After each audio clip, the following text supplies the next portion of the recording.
We're here at the U.S. Travel Association's Marketing Outlook Forum with Dr. Suzanne Cook. Thanks for joining us. Oh, thank you very much, Tyler. And you make a living tracking trends. What are we looking forward to in 2012?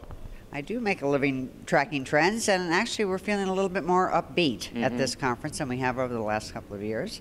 You know, we've had a hard time since the recession, but we definitely see signs of growth this year in both leisure travel and business travel and the meeting sector.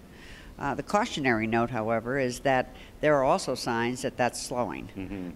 So I think we should be prepared for slow, modest growth next year. Still positive, not a double dip, either in the economy or in the travel industry, but it's going to be challenging times.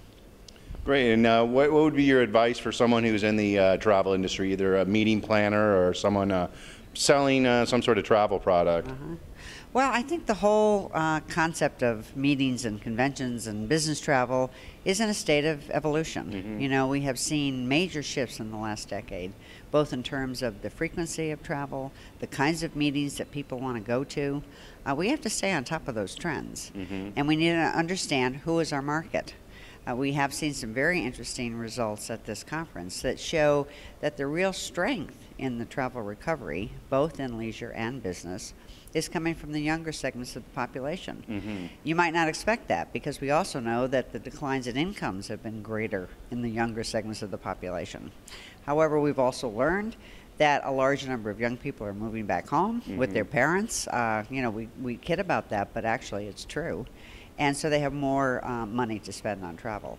So they're more optimistic, they're more inclined to want to take a trip than are the older segments of the population. So that's just one example of, you need to know who your guest is. Because appealing to someone who's 25 versus someone who's 55 in today's environment are two very different people.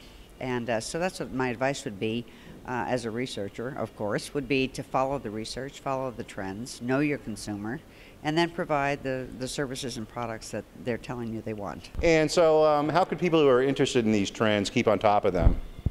Well, I'll tell you how they can. The organization that's putting on this conference, the U.S. Travel Association, prepares a monthly newsletter that I, in fact, am privileged to author.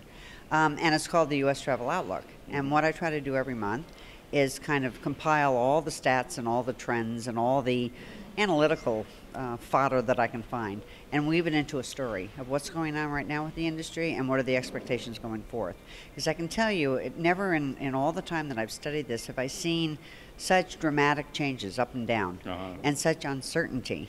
And I think more than ever, people need that research, but in a way that's usable, you know, user-friendly kind of presentation.